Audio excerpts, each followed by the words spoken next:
Bonjour et bienvenue à cet atelier dans le cadre du projet Observatoire des compétences. Aujourd'hui, cet atelier concernera toutes nos activités appelées études thématiques. Ici, vous voyez donc plusieurs couvertures de publications que nous avons faites dans le cadre des études thématiques. Nous avons une étude thématique sur les e-jobs qui consistait en fait à analyser les compétences dont on avait besoin pour le secteur, pour les métiers des e-jobs, donc tout ce qui est lié aux métiers de l'Internet et des technologies de l'information et de la communication.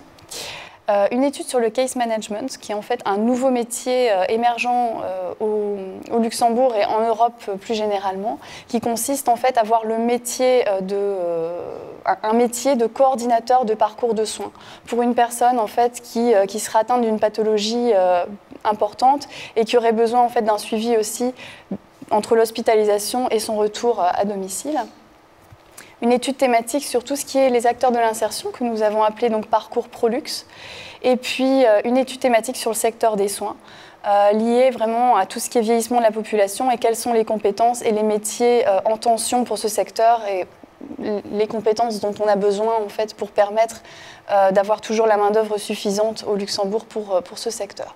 Et puis la dernière étude, la couverture Bordeaux, qui est la première étude thématique que nous avons fait dans le cadre de cet observatoire des compétences, qui est une étude en fait, sur le secteur des juridiques et plus spécifiquement sur les besoins en formation des avocats.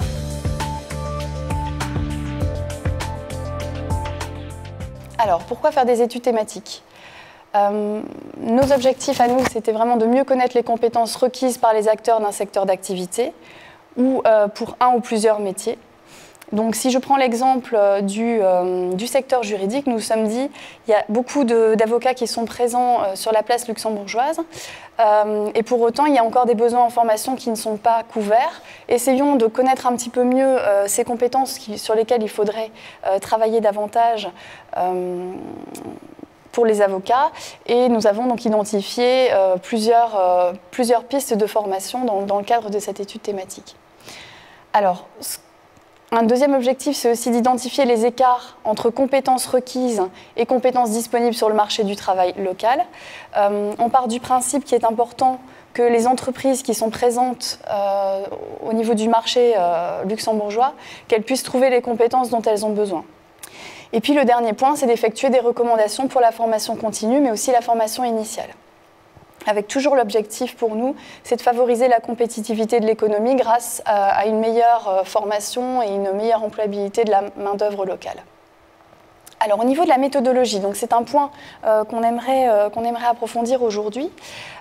Aujourd'hui, donc, c'est la méthodologie qui est présentée donc, sur cette flèche. C'est la méthodologie standard qu'on a appliquée et adaptée pour toutes les différentes études thématiques que l'on a réalisées dans le cadre de l'Observatoire des compétences. Donc la première étape, c'était de déterminer bien sûr le secteur sur lequel qu'on souhaitait étudier, avec un benchmark en fait, des différentes méthodes que l'on pouvait appliquer. Donc si je reprends l'exemple du secteur juridique, nous avions au départ pensé au secteur juridique parce que c'est un secteur dynamique où il y a beaucoup d'emplois, mais on s'est rapidement rendu compte qu'il était difficile d'analyser les besoins en compétences du secteur juridique tous azimuts et qu'il fallait cibler vraiment sur un profil et un métier, et donc on s'est concentré sur les avocats. Ensuite, une analyse contextuelle. Dans le cadre de l'étude thématique sur le secteur juridique, ça a été un profil économique. Dans le cadre des jobs, par exemple, l'analyse contextuelle a consisté à identifier des familles de métiers et puis aussi de faire un benchmark des formations existantes au Luxembourg. Et puis ensuite, une troisième étape consiste vraiment à aller voir les acteurs du secteur, donc des enquêtes qualitatives, et puis vraiment déterminer des profils professionnels pour aussi, donc, comme je vous le disais, mieux identifier les écarts qu'on peut avoir entre les compétences disponibles et les compétences dont on aurait besoin. Un rapport de synthèse qui sert de base en fait, à un workshop de restitution qui peut prendre soit la forme en fait, d'une discussion, soit aussi d'un séminaire de prospective comme nous l'avons fait dans le cadre des e-jobs. Et donc, le rapport synthétise tout cela et formule des conclusions et des recommandations qui sont donc, à destination aussi bien des différents publics cibles que j'ai évoqués en amont.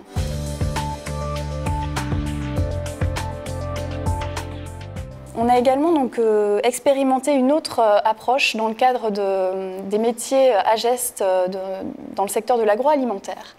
Donc une autre approche qu'on a intitulée Job Manager, qui consiste en fait à développer un outil dans lequel les employeurs pouvaient renseigner pour toute une liste de métiers des compétences et des comportements associés à différents métiers.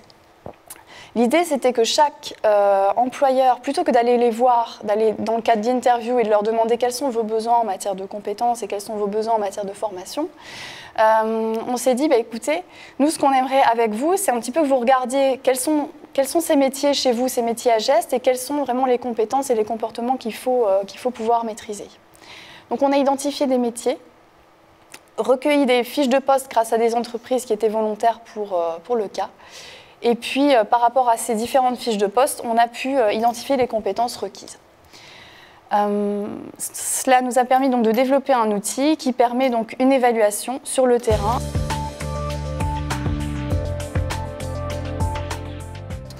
Moi, les trois thématiques qu'on peut relier finalement, ou les trois aspects qu'on peut relier et qui devraient constituer un petit peu l'ADN de nos études thématiques, c'est l'aspect mutualisation, mettre en réseau les différents acteurs, réunir les forces vives et les personnes qui connaissent bien le secteur pour travailler ensemble. Il y a l'aspect anticipation, parce que le principe d'inertie n'est pas seulement un principe de physique, c'est aussi un principe sociologique. Et faire bouger les choses, ça prend parfois un petit peu du temps au point de vue institutionnel. Et puis, il faut garder un caractère vraiment opérationnel. Les études, elles n'ont d'intérêt que par l'action qu'elles soutiennent. Et donc, le caractère opérationnel, c'est vraiment important. Et l'enjeu, finalement, c'est de réussir la quadrature du cercle, ou en tout cas de trouver le centre de gravité de ces trois pôles que sont la mutualisation, l'anticipation et le caractère opérationnel.